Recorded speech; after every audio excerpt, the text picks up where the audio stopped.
Så, godmorgen alle sammen. Good morning.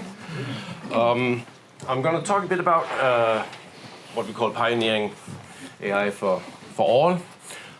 It has been pretty much what I have done most of my career is to make machine learning, making AI, something that software engineers can work with. I'll get back to what we're doing at Unity because that's sort of a good place where we use a lot of machine learning, a lot of use cases. But before going there, a bit about my background. Before joining Unity a year ago, before Unity, I was head of machine learning at Uber. At Uber, I built a company-wide machine learning system that basically is running on the internal cloud system and then supporting Uber's three key business areas. Number one is the Uber app, and number two is the mapping business, and the third one is the self-driving car business. It was a machine learning system. It's called Michelangelo. There's been some publications around it. It's all open source based, and probably the best, in my opinion, the best system that exists. Unfortunately, it's just internal for Uber's own use, but it's a very, very, very good system supporting very large-scale machine learning based on Spark, ML-lib, and supporting TensorFlow and Caffe. Before Uber, I was general manager for machine learning at Amazon. At Amazon, I also built a company-wide machine learning platform that's used by over 100 teams at Amazon across the entire spectrum of businesses. It's doing a couple of million transactions every second. Everything on Amazon's web page is personally built, accessing my old service. It's all based on predictions. You cannot have a browsing experience and a shopping experience on Amazon that doesn't touch my service hundreds of times, including the checkout cart where it's just checking and see what the probability is that your purchase is fraudulent. So it goes on and on. Machine learning is basically pervasive at Amazon, has been for some time now. I also launched the first machine learning service on Amazon Web Services when I was there and ran that team as well. Before that, I spent 9 years at Microsoft. At that time, built a lot of machine learning systems, did a lot of stuff in the mobile space. Was very, very fortunate to have two things happening to me at Microsoft. One thing was that one day, and was literally random, read a very small piece about someone who had used a GPU and got 30 times speed increase over CPUs. And that made me think for a few weeks, and then I asked one guy to experiment a bit with this. And that was basically the start of this whole thing of going crazy with GPUs rather than CPUs. And now it reached new heights, as we will talk a bit about. Long time ago, I started out at IBM as a computer scientist and a researcher there. And before that, I actually started at Lange in Neom and built my first expert system for Lange for wiring instruments because it was too complicated. So we built an expert system for that back in the 80s. And we have come a very, very, very long way since. Let's jump to Unity.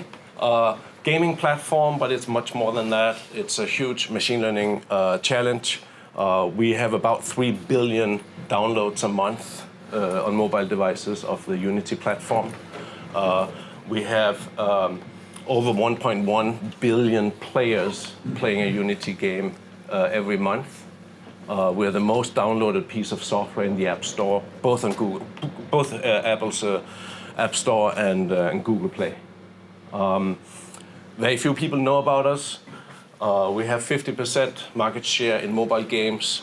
Actually, if you only look at new games coming out, it's more like 60%. There's not a game studio, for instance, in San Francisco Bay Area. There's not a game studio not publishing on Unity today. It's the platform. That massive scale gives a lot of interesting opportunities for machine learning. But more about that later. Let's take a step back and just take a look at typical challenges. So whether that is at Uber, at Amazon, or a bunch of other businesses, what we are facing today is this constant drive towards lower prices, faster delivery. Where I live, I shop Amazon literally like every day. And most of it comes either same day or next day for free. I live in Seattle, yeah, so it's easy. But it's so, like, it's crazy, yeah?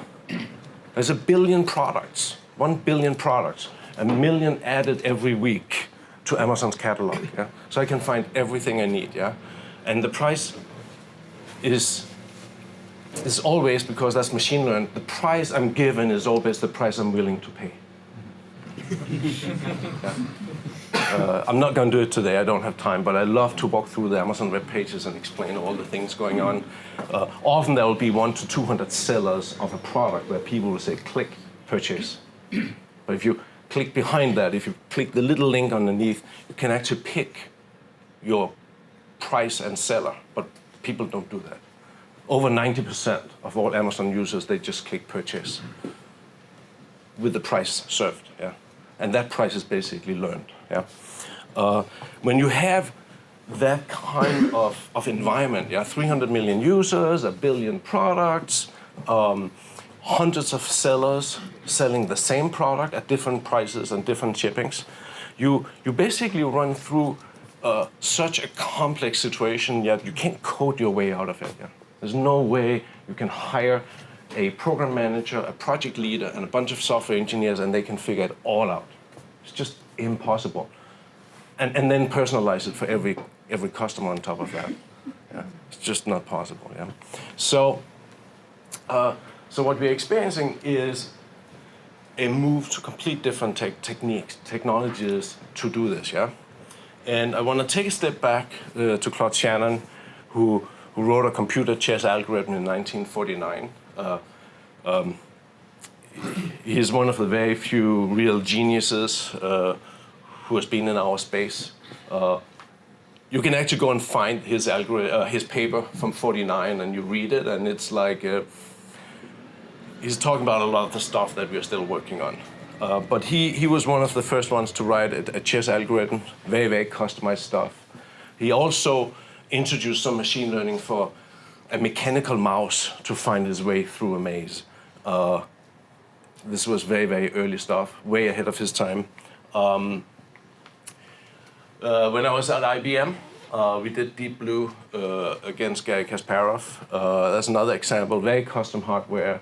A chess algorithm, the big innovation there was that the chess algorithm was very thoughtful algorithm, but was also using brute force search in solutions, running on very, very fast computer at that time. The computer home in my garage, my home-built computer, is 4,000 times faster than Deep Blue.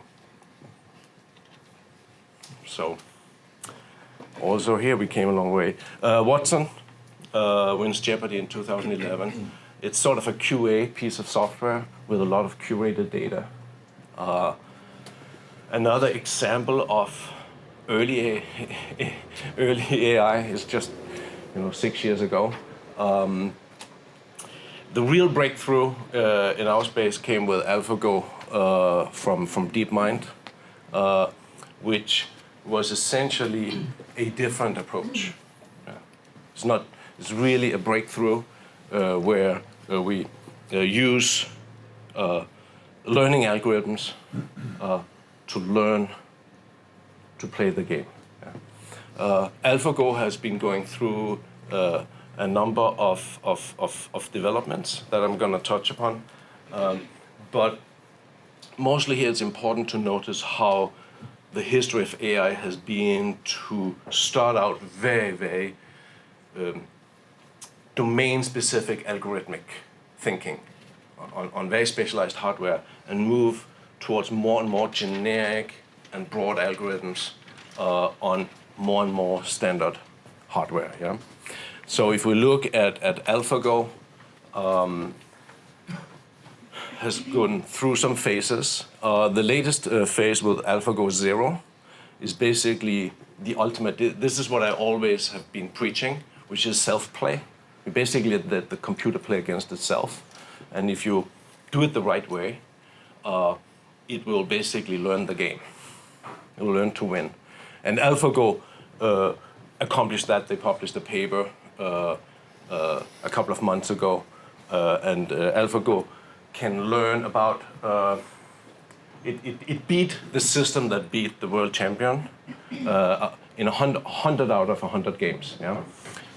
It learned 1,000 years of Go strategy in 40 days, playing against itself, yeah? Which is pretty impressive. Yeah?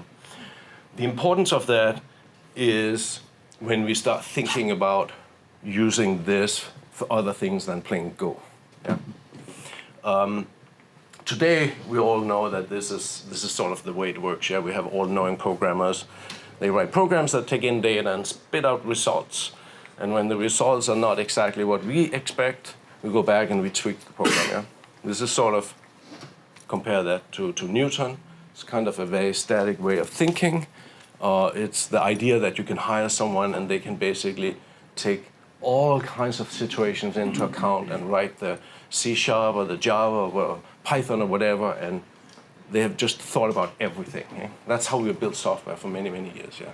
And, but with the complex situations that we saw at Amazon or we see at Uber or at Unity, it's just impossible to do that at scale. It's just not going to work. Yeah?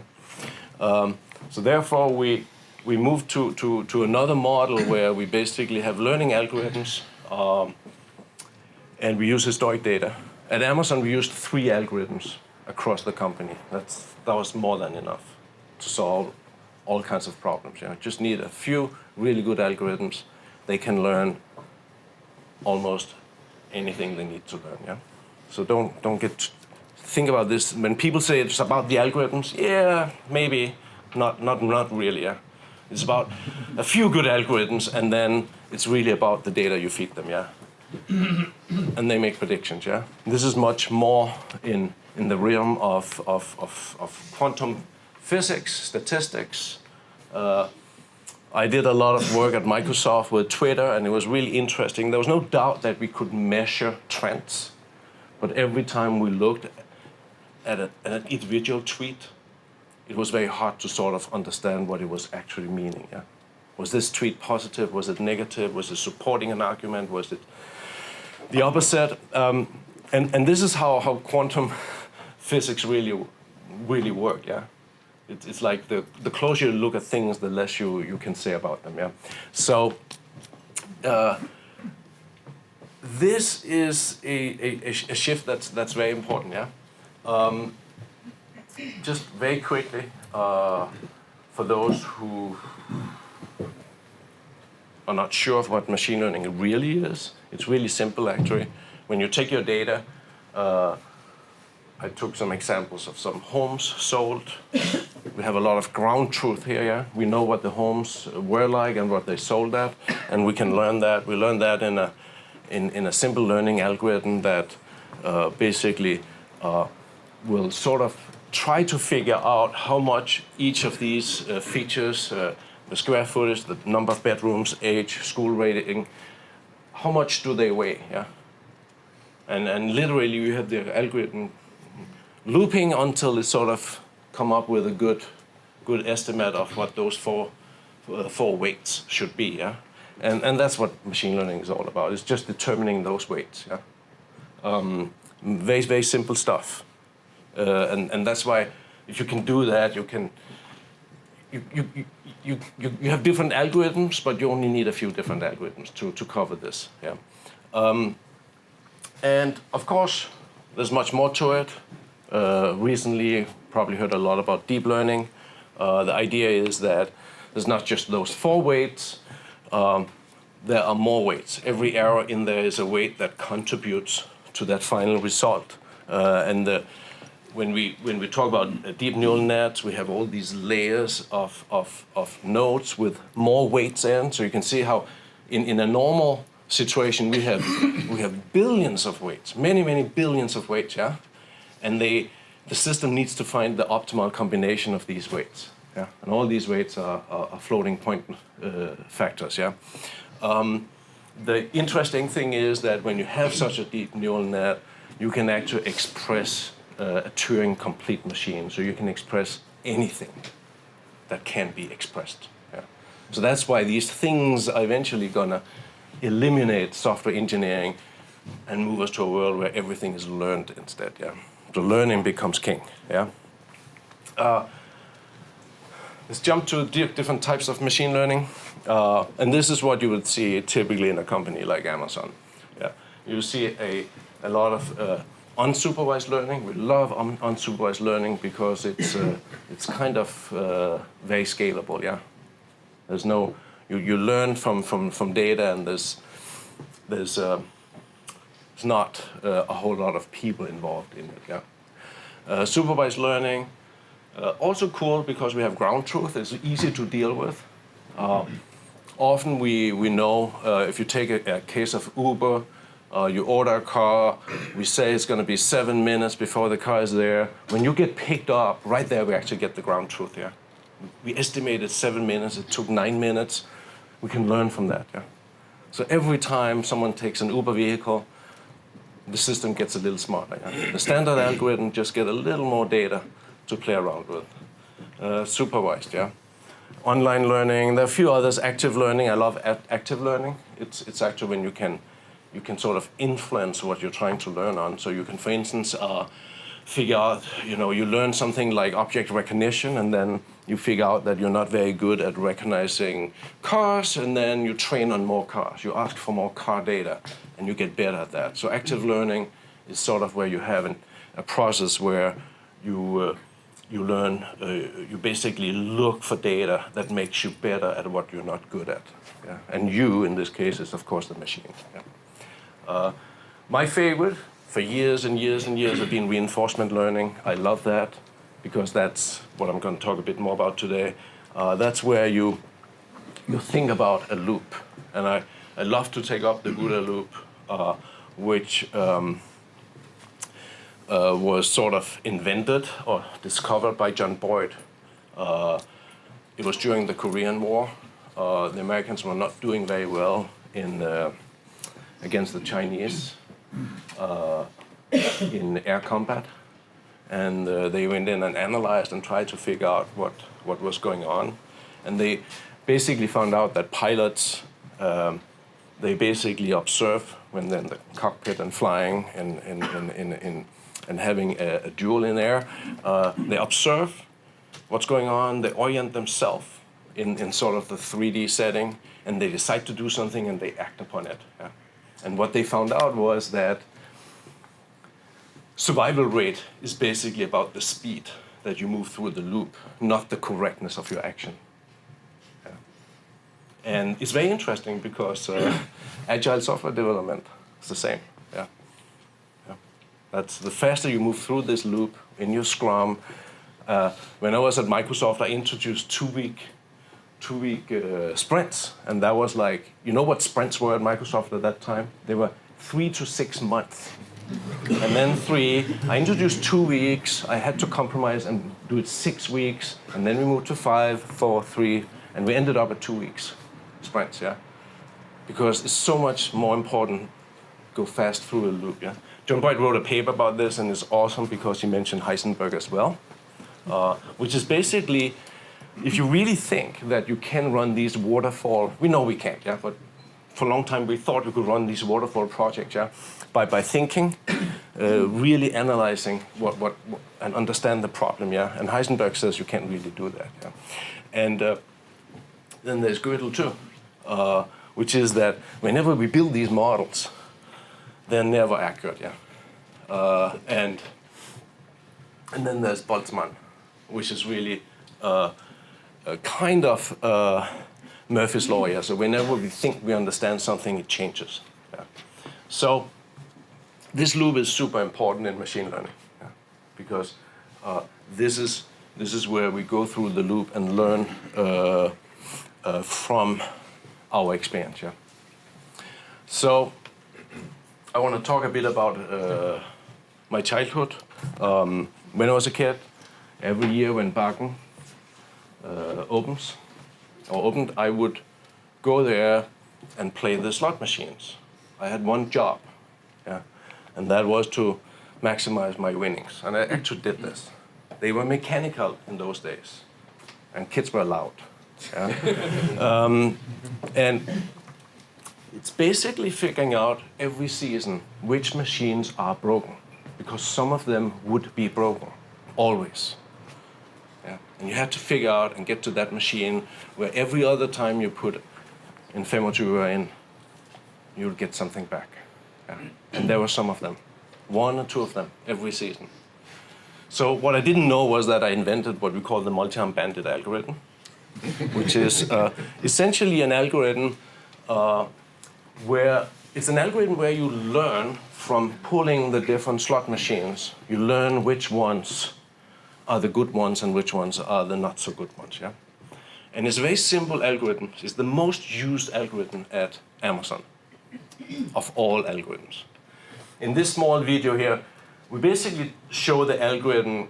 There's a 10% chance in the leftmost chest of getting a diamond, then a 20%, and then an 80% chance. Yeah, and the green orbs reflecting what the algorithm is learning. By testing these chests, it figures out that it learns that this out here, the rightmost one, is the good chest. Yeah, and this is what Jeff Bezos is doing all the time. Yeah, Netflix is doing it. Trying to figure out what they don't know about you yet. So it's what we at Unity call sort of the chicken crossing the road question, yeah? Which is basically, can you learn something you don't know with a very generic algorithm? Yeah? So the multi-arm bandit algorithm is very popular at Amazon because it's a very cheap, it's a very simple algorithm. It's in place. It runs on every page and multiple places. Yeah, it's the one that basically says you might be interested in these books or these items, and you look at them, and from time to time there's items in there that you look and say, I will never buy that. Why are you showing me that? Yeah. Well, that's the little test. They're trying to constantly figure out to learn more about you. Yeah? Nobody wants to show you stuff that they for sure know you're going to buy, yeah? Because that's sort of going to dry up. Yeah? You want to constantly learn new. Yeah? So in this case here, we use a generic reinforcement learning algorithm. It's a step up from multi-arm bandit, and we tell the chicken that it can go left, right, forward, backward. Actually, it doesn't even know what that means. There's like A, B, C, and D actions, 4 actions. It doesn't know what they mean. Yeah, the computer knows nothing here. 2 kinds of rewards: a positive reward when you collect a gift package, and a negative when you get hit by a car. That's all. Okay. Yeah, and it moves from exploration early on. If you notice, it's moving backwards most of the time. Yeah, it doesn't know where to go. Doesn't mean anything to it. It's just 4 actions. But look, in a moment it hit that gift package, and then it gets killed. Yeah. So right there, it actually gathered two small pieces of information. Packages are good, cars are bad. Yeah. Yeah. Just like dogs, they sort of learn their way. It gets pretty good after a short while of training. It can pick up these packages. Look, it moves back sometimes and gets one, and yeah, it's and after 6 hours of training, it gets superhuman. Yeah, and all these cars are coming in completely randomized. Yeah, so it has never seen a given scenario before. Yeah, it's completely random. Yeah, and it just runs through it. Yeah. This is Amazon trying to sell you stuff, yeah? It is. Yeah? Yeah? Let me give a small example of what we did at Uber. Basically, I know we don't use so much Uber in this country, but there are 15 to 20 million rides every day with Uber, yeah? So you have, big numbers, 20 million every day. Someone goes out on the street and they order an Uber, And the goal is to have the Uber vehicle pick you up as frictionless as possible. Yeah. So you're standing in the middle, for instance, in San Francisco, in front of the Uber headquarters. It's Market Street. There's a $250 fine if you pick up anyone on Market Street. You cannot do that. Yeah. So if you stand there, you request your car, it goes around the corner, and you're like, why didn't it stop? Yeah. What the system at Uber would learn is very quickly learn where are the good pickups and where are the bad ones. Yeah. So when you go and about a year ago the app changed. So when you order a car, it will tell you to go over on the corner. It will tell you to go somewhere where the system learned that there's a frictionless pickup. Yeah. So it will guide you, the rider, and the driver to meet in a good place. No human were involved in deciding what's a good place, except actually every rider and driver using the service every day, yeah, would feed back to the system. Yeah. Actually, you know how we would measure it was a frictionless pickup? By having the GPS of the rider and the GPS of the driver. And the longer time they are in vicinity of each other, but the ride has not yet started, is an indication that there's a problem. Yeah. So that's why Uber wants to track riders in their apps before the ride starts, which some people complained about. Yeah. But that was for the machine learning system, so that it can basically learn to guide people. Yeah. Again, so that's an example of 20 million rides every day. You can't manually design that. Yeah. So you saw the OODA loop, the bandit algorithm, reinforcement learning. This is what I call the AI loop. This is the magic thing. This is basically where you explore and exploit, whether it's selling books, pickups, Netflix learning, which kind of images do you want to click on to watch a movie, what attracts you. They have a whole bank of images for each TV show, and they basically learn what type of images makes you click. They make every movie look like a romantic movie if that's what you are clicking on. Yeah. They have 30 images, 30 small icons for each TV show. Red ones, blue ones, green ones. One with action in, one with romance, whatever. Yeah. And they will basically learn over time through this loop what makes you click. And Netflix is not making recommendations any longer. They're basically just making you click. That's what matters, yeah. So, I want to talk briefly about implementation. I'm a huge fan of open source.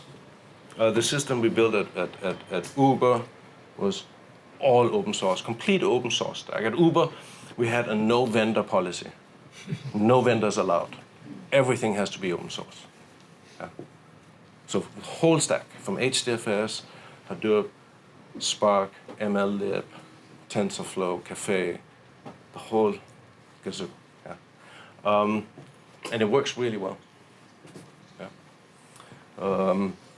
A lot of companies are moving in that direction. And it's since you only need a few functioning algorithms to solve your problem, you don't need something very, very, very secret, algorithmic stuff. In very rare cases do you need that. Yeah. So that's very important to think about. There are some awesome cloud services out there, and probably at Amazon I was most successful in talking to business leaders that where I would ask them, about their business problems, and I would never have a chance, with all these different teams. There's music, there's shoes, there's electronics, books, Prime Videos, etc., etc. They would have their business problems, and they would often say something like, if we just knew.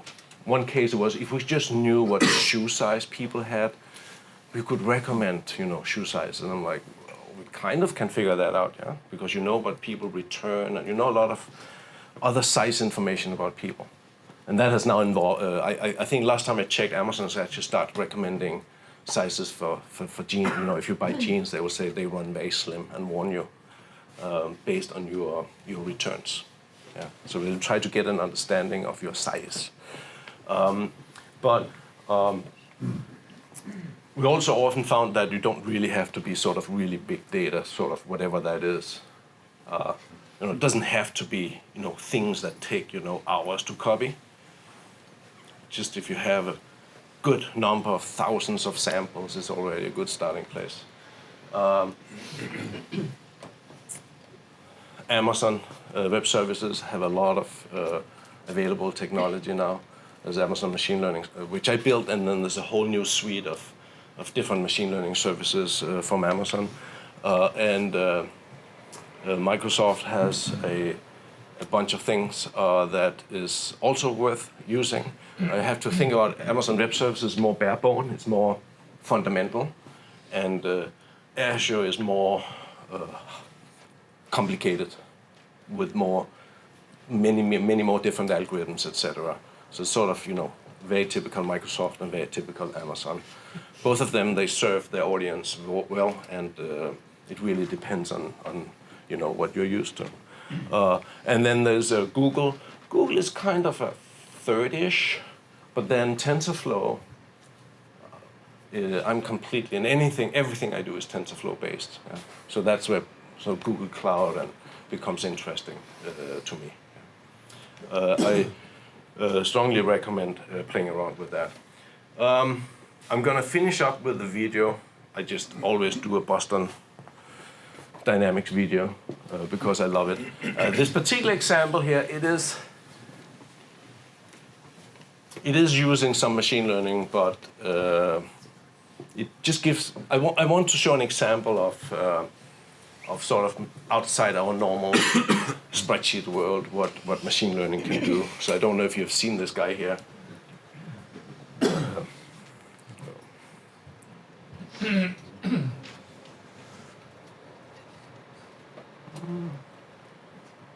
Why is he not? There we go.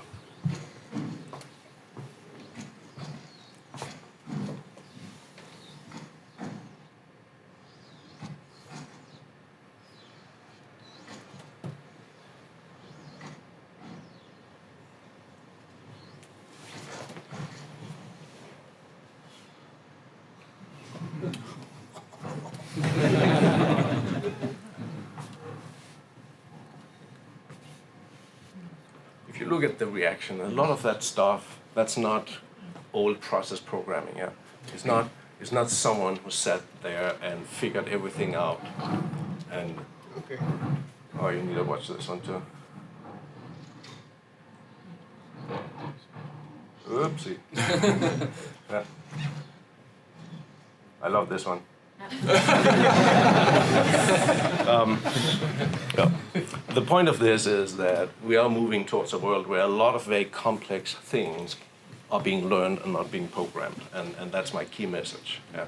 And it's better getting in front of it and use this in improving one's business rather than sort of trying to reject this approach and stick around and, you know, code your way through everything manually.